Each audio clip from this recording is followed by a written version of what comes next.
नमस्कार दोस्तों, आप देख रहे हैं 4 PM महाराष्ट्र और मैं हूं मयूर परीख। दोस्तों, जब से मुख्यमंत्री एकनाथ शिंदे समेत 16 विधायकों पर डिस्क्वालिफिकेशन की लटकती हुई तलवार तेज होने लगी है और ऐसा लग रहा है कि जजमेंट डे करीब आने लगा है, बीजेपी के नेता जो हैं वो एकनाथ शिंदे के पक्ष में तेजी से बयानबाजी देना शुरू कर दिए हैं। इतना ही नहीं, मुख्यमंत्री एकनाथ शिंदे और राज ठाकरे इन दोनों के बीच में नजदीकियां बढ़ने लगी हैं। मुख्यमंत्री एकनाथ शिंदे का पीआर डिपार्टमेंट भी मुस्तैद हो गया है और सारे सिनेस्टार से लेके पत्रकार से लेके सभी किसी को मुख्यमंत्री से ताबड़तोड़ मिलने की बात कर रहे हैं। मौका है गणेशोत्सव का, गणपति दर्शन के विषय में ये सारी मीटिंग शुरू हुई है और कुछ नेता ऐसे भी हैं जो इस पूरे विषय में अपना कोई बयान नहीं देना चाहते। दोस्तों, एकनाथ शिंदे इन दिनों जिस तरह से पूर्ण रूप से सक्रिय हुए हैं और बीजेपी के नेता जिस तरह से लगातार एकनाथ शिंदे को ही अपना मुख्यमंत्री मान रहे हैं, अजीत पवार को नहीं, ये पूरी तरह से गौर करने लायक है।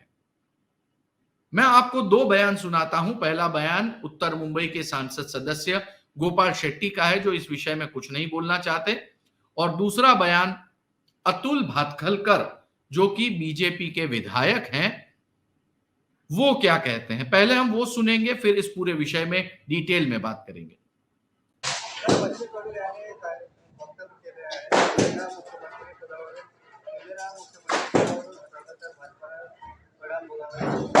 बच्चू कडूंना त्यांच्याबद्दल बोलण्यासाठी भारतीय जनता पक्षाने पॉवर ऑफ अटर्नी अतुल भातखलकरांना दिलेली आहे, ते बोलतील। हो गया। नहीं, बच्चू कडू जी को किसने बोला एकनाथ शिंदे जी को हम दूर करने वाले हैं? महायुति के सबसे बड़े दल के नाते माननीय देवेंद्र फडणवीस जी ने ये स्पष्ट किया है, आने वाले विधानसभा का चुनाव भी हम माननीय एकनाथ शिंदे जी के नेतृत्व में लड़ने वाले हैं और फिर से एक बार महायुति चुन के आएंगे।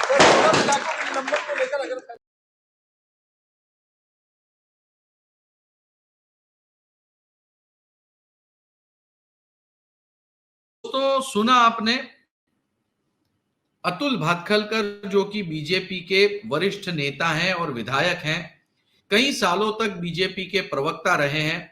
उन्होंने बिल्कुल साफ कर दिया कि हमारा अगर कोई मुख्यमंत्री है तो वो एकनाथ शिंदे हैं और अगर अगला चुनाव हम लड़ेंगे तो वो एकनाथ शिंदे की अगुवाई में ही चुनाव लड़ेंगे।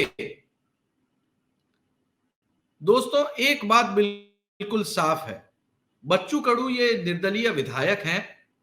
उन्होंने जो बयान दिया उस बयान को काउंटर कर रहे हैं बीजेपी के तमाम विधायक और उसी के साथ तमाम नेता, बीजेपी के तमाम विधायक जो हैं वो एक सुर में कह रहे हैं कि हमारा अगर कोई नेता है तो वो नेता है सिर्फ और सिर्फ एकनाथ शिंदे, उनकी अध्यक्षता में ही हम अगला चुनाव भी लड़ने वाले हैं। दूसरी ओर गणेशोत्सव के मौके पर महाराष्ट्र के मुख्यमंत्री एकनाथ शिंदे के निवास स्थान पर लोगों की चहलकदमी जो है वो बढ़ गई है, लेकिन ये जो लोग हैं ये आम नागरिक नहीं है, कुछ खास भी हैं। उद्धव ठाकरे के चचेरे भाई राज ठाकरे ये मुख्यमंत्री एकनाथ शिंदे के निवास स्थान पर पहुंचे।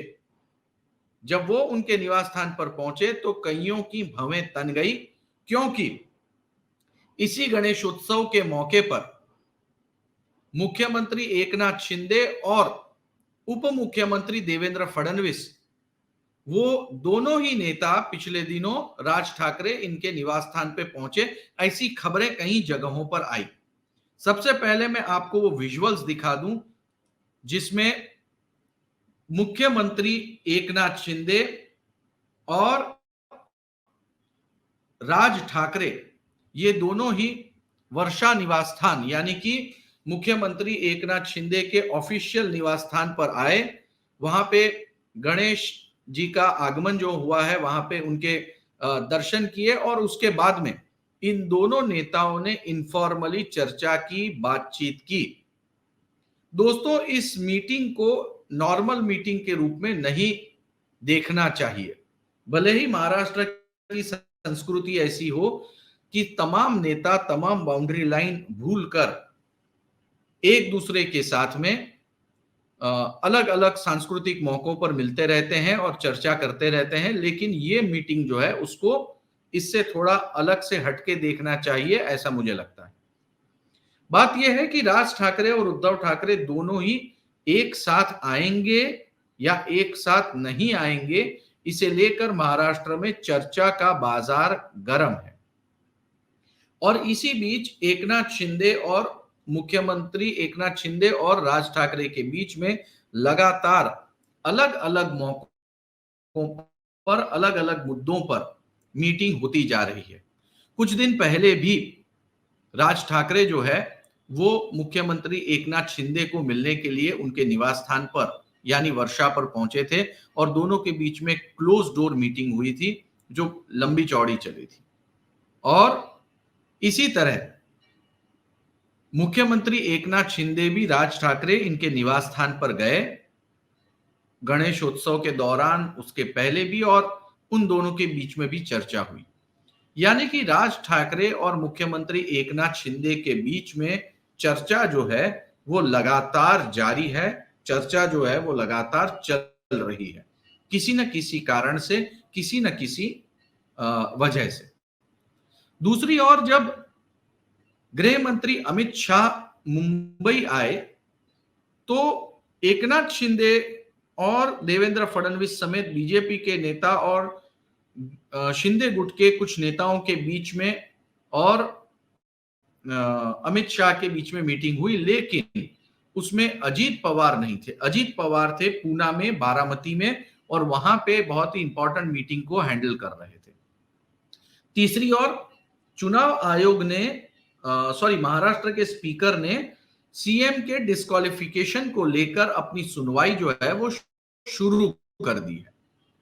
तो ये पूरे के पूरे परिप्रेक्ष्य में अगर हम ध्यान से देखें तो बीजेपी के तमाम नेता जो हैं वो अपनी ताकत और अपनी जो बयान है, बयानबाजी जो है वो मुख्यमंत्री एकनाथ शिंदे के साथ कर रहे हैं।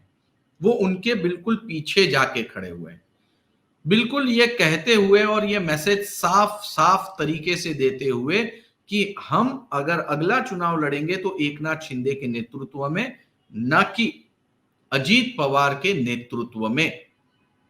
दोस्तों, जिस तरह से सीएम ऑफिस पूरी तरह से एक्टिव हो गया है, जिस तरह से बीजेपी के नेता बयान दे रहे हैं, जिस तरह से अमित शाह ने मुख्यमंत्री एकनाथ शिंदे के साथ में मीटिंग की और जिस तरह से राज ठाकरे भी एकनाथ शिंदे के साथ मीटिंग कर रहे हैं, बिल्कुल ऐसा लग रहा है कि एकनाथ शिंदे अपना पूरा दमखम दिखा रहे हैं।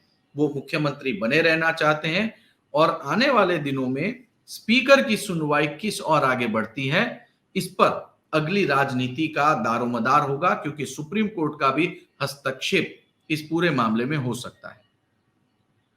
दोस्तों, ऐसी ही खबरें पाने के लिए 4 PM महाराष्ट्र को सब्सक्राइब करें। वीडियो देखने के लिए बहुत बहुत धन्यवाद।